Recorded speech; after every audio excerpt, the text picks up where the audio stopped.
Hi students, how are you. दोस्तों, आप सभी कैसे हो? आई होप आप सभी अच्छे से होंगे।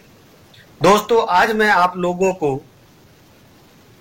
केमिस्ट्री में क्लास 10 का चैप्टर 1 जो कि है केमिकल रिएक्शन एंड इक्वेशंस, उसके बारे में आज मैं आपको पढ़ाने वाला हूँ। ओके, तो दोस्तों सीबीएसई का ये पहला चैप्टर है क्लास 10 का। तो दोस्तों, आज हम लोग केमिकल रिएक्शन एंड इक्वेशन में टाइप्स ऑफ रिएक्शंस पढ़ने वाले हैं। ओके, तो क्या पढ़ने वाले हैं दोस्तों? आज हम लोग पढ़ने हैं वाले हैं टाइप्स ऑफ रिएक्शंस। ओके, तो देखिए, सबसे पहले तो मैं आपको ये बता दूं कि रिएक्शंस कितने टाइप्स के होते हैं। ठीक है, हमें ये जानना है। तो मैं आपको एक बात बता दूं कि देखिए, वैसे तो केमिकल रिएक्शन बहुत टाइप के होते हैं, जिसमें कुछ इंपॉर्टेंट टाइप्स मैं आपको यहाँ पे बता रहा हूं। देखिए, कॉम्बिनेशन रिएक्शन, सेकंड आ जाइए डीकम्पोजिशन रिएक्शन, इसके बाद आ जाइए आप displacement reaction, double displacement reaction, oxidation, reduction, substitution, elimination, यानी यहाँ बहुत सारे टाइप्स ऑफ इक्वेशंस हैं। ओके, तो हम एक एक करके सबको समझने की कोशिश करेंगे। ओके, तो आइए सबसे पहले हम लोग चलते हैं टाइप्स ऑफ रिएक्शंस में कॉम्बिनेशन रिएक्शन की तरफ। ओके, तो सबसे पहले हम लोग यहां पर पढ़ेंगे टाइप्स ऑफ रिएक्शन में कॉम्बिनेशन रिएक्शन। ओके, तो इसको मैं हटाता हूं और आता हूं मैं सबसे पहले टाइप में, जो कि है हमारा कॉम्बिनेशन रिएक्शन। तो टाइप 1 में हम कह सकते हैं कॉम्बिनेशन रिएक्शंस। ओके, बात आ रही समझ में? Combination reactions. अब दोस्तों, हमें ये जानना है कि कॉम्बिनेशन रिएक्शन होता क्या है। तो दोस्तों, मैं आपको बता दूं कि जिस तरह से आप नाम से ही समझ पा रहे होंगे कि कॉम्बिनेशन का मतलब होता है जुड़ना। तो कॉम्बिनेशन रिएक्शन ऐसे रिएक्शन होते हैं जिसमें 2 और मोर देन 2 रिएक्टेंट्स आपस में जुड़ करके एक सिंगल प्रोडक्ट का फॉर्मेशन करते हैं। एक सिंगल प्रोडक्ट का फॉर्मेशन करते हैं। बात आ रही समझ में? सिंगल प्रोडक्ट का मतलब जैसे आप देख लीजिए, जैसे मान लीजिए कि ये ए और बी है। ठीक है, कॉम्बिनेशन है, सॉरी। जैसे मान लीजिए ए और बी, ये दो रिएक्टेंट्स हैं। जब ये आपस में मिलेंगे तो क्या बनाएंगे? एक सिंगल प्रोडक्ट, ये भी बनाएंगे। ठीक है, एक से ज्यादा भी, दो से ज्यादा भी हो सकता है। जैसे मान लीजिए ए बी सी, ये अगर तीनों आपस में मिलेंगे तो क्या बनाएंगे? A B C. क्यों? क्योंकि हमने आपको बताया ही है कि कॉम्बिनेशन रिएक्शन ऐसे रिएक्शंस को कहते हैं जिसमें 2 और मोर देन 2 रिएक्टेंट्स आपस में कंबाइन होकर के सिंगल वन प्रोडक्ट बनाते हैं। ठीक है, यानी एक सिंगल प्रोडक्ट बनाते हैं, उसको हम लोग कहते हैं कॉम्बिनेशन रिएक्शन। तो हम कह सकते हैं यहाँ पर हमारा जो प्रोडक्ट बनेगा कॉम्बिनेशन रिएक्शन में, वह सिंगल ही बनेगा। ठीक है, ठीक है, रिएक्टेंट्स आपका 2 हो सकते हैं, 3 हो सकते हैं, लेकिन जो प्रोडक्ट का फॉर्मेशन होगा वो एक ही होगा। आप देख सकते हैं कि यहाँ भी एक बना और यहाँ भी एक ही बना। तो आपको समझ में आ गया कि ये कॉम्बिनेशन रिएक्शन होता क्या है। ठीक है, let's see some more practical examples of combination reactions. Okay, तो आइए अब हम लोग कुछ प्रैक्टिकल एग्जांपल लेकर के इस कॉम्बिनेशन रिएक्शन को समझते हैं। आप ये तो समझ गए कि 2 या फिर 3 रिएक्टेंट्स आपस में जुड़ेंगे और सिंगल प्रोडक्ट का फॉर्मेशन करेंगे। That reaction is called combination reaction. Okay, अब आ जाइए कुछ प्रैक्टिकल एग्जांपल्स को लेते हैं और हम लोग इसको समझने की अच्छे तरह से कोशिश करते हैं। ओके, ठीक है, तो चलिए हम लोग लेते हैं, मान लीजिए हम इसका एक एग्जांपल ले लेते हैं। मान लीजिए कि आप ले लेते हो क्विक लाइम CaO, ये सॉलिड फॉर्म पे है। ठीक है, इसके बाद हम ले लेते हैं वाटर, ये लिक्विड फॉर्म पे है। जब ये दोनों मिलते हैं तो बना देते हैं CaOH होल।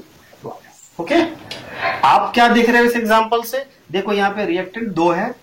ठीक है, लेकिन जब ये दोनों मिल गया तो यहाँ पे एक प्रोडक्ट बना दिया, सिंगल प्रोडक्ट बन रहा है यहाँ पर भी। तो this reaction is called combination reaction. आ गई बात समझ में?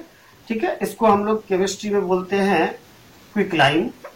ठीक है, ये हमारा हो गया क्विक लाइम, कैल्शियम ऑक्साइड है ये, इसको क्विक लाइम बोला जाता है। ओके, ये वाटर है, सभी को मालूम होगा। ये हमारा जो बना कैल्शियम हाइड्रोक्साइड, इसको हम लोग बोलते हैं स्लैग्ड लाइम। ठीक है, तो इस एग्जाम्पल से आपको क्या सीखने को मिला? ये सीखने को मिला कि ये देख रहे हो आप, एक अगर रिएक्टेंट्स को देखें तो ये वो दो रिएक्टेंट्स है और ये दोनों जब आपस में कंबाइन करते हैं तो कॉम्बिनेशन के बाद ये एक सिंगल प्रोडक्ट बनाता है, कैल्शियम हाइड्रोक्साइड। तो ये कॉम्बिनेशन रिएक्शन हुआ। ओके, हम समझ गए। चलिए वन मोर एग्जांपल्स। जैसे मान लीजिए H2 ये गैस है, ये O2 ये भी गैस है। जब ये दोनों आपस में कंबाइन करते हैं तो H2O बना देता है मीथेन। इस एग्जांपल से भी आप समझ सकते हो। आप क्या समझ सकते हो भाई? देख सकते हो कि रिएक्टेंट से ये आपका लेफ्ट साइड कितना है? 2 है, लेकिन जो प्रोडक्ट बना वो कितना बना? सिंगल बना, एक बना। इसका मतलब ये भी कॉम्बिनेशन रिएक्शन का एग्जांपल है। बात आ गई समझ में? अच्छा, तो अब हम लोग कॉम्बिनेशन रिएक्शंस को तो समझ गए। अब एग्जाम में इस तरीके का पूछा जाता है कि what observation you see here. आप इस रिएक्शंस को देखते हो और इसके बाद आप कौन सी ऑब्जर्वेशन देख पाते हो या क्या ऑब्जर्व कर पाते हो? तो क्या ऑब्जर्व कर पाते हो भाई? देखिए, अगर आपको इस तरीके से ऑब्जर्वेशन पूछ दिया जाए तो मैं आपको बता दे रहा हूं कि इस रिएक्शन के बारे में बात कर रहा हूं। ठीक है, ये स्लैग लाइन वाला रिएक्शन। अगर आपको ये रिएक्शन दे दिया गया और कहता है कि इस रिएक्शन को देख करके आप क्या ऑब्जर्व करते हो, ठीक है, यह आपसे पूछ देगा what change occur in this reaction. इस रिएक्शन में क्या चेंज हो रहा है, तब आप किस तरीके से इसको बताओगे। तो दोस्तों मैं आपको बता दूं कि देखिए, ये हो गया क्विकलाइम और ये हो गया वाटर। जब आप किसी कंटेनर में क्विकलाइम को और वाटर को लेते हो तो वो कुछ देर के बाद जो है वो कैल्शियम हाइड्रोक्साइड यानी स्लैगलाइन में कन्वर्ट हो जाता है। ठीक है, लेकिन आप ये ऑब्जर्व कर पाते हो कि आपका कंटेनर जो है वो धीरे धीरे हीट होने लगा है, यानी कंटेनर जो है वो गर्म हो रहा है ना। तो कंटेनर जब गर्म हो रहा है तो आप क्या देख पा रहे हो? तो भाई सिंपल सी बात है कि अगर कंटेनर गर्म हो रहा है तो जरूर उसमें हीट इवॉल्व हो रहा है। सारी बात समझ में? यानी यहां पर आप क्या देख पा रहे हो? ऊपर वाले रिएक्शन में यहां पर हीट हमारा इवॉल्व हो रहा है, तभी तो कंटेनर गर्म हो रहा है। इसका मतलब हीट निकल रहा है। तो हम लोग ये जानते हैं कि वैसे रिएक्शन जिसमें हीट इवॉल्व करे उसी को ही हम लोग एक्सोथर्मिक रिएक्शन कहते हैं। सही है, इसी को हम लोग एक्सोथर्मिक रिएक्शन भी कहते हैं। आप समझ पाते हो? यानी अगर इस रिएक्शंस को आपको ऑब्जर्व करने के लिए बोले या what change occur in this reaction अगर पूछे तो आप कह सकते हो कि in this reaction heat is evolve, it means it is also an exothermic reaction. यानी आप देख रहे हैं कि ये रिएक्शन हमारा कॉम्बिनेशन रिएक्शन का भी एग्जाम्पल हुआ और एक्सोथर्मिक का भी एग्जाम्पल हुआ। बात आ गई समझ में? ठीक है, तो इस तरीके से आपको एग्जाम में क्वेश्चन पूछे जाते हैं। मैं उम्मीद करता हूं कि आपको हमने अभी जो बताया कॉम्बिनेशन रिएक्शन आप वो अच्छी तरीके से समझ गए होंगे।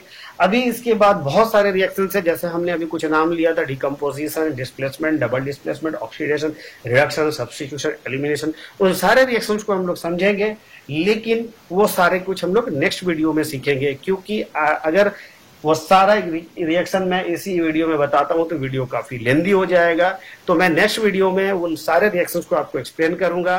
Till then, goodbye. Have a nice day.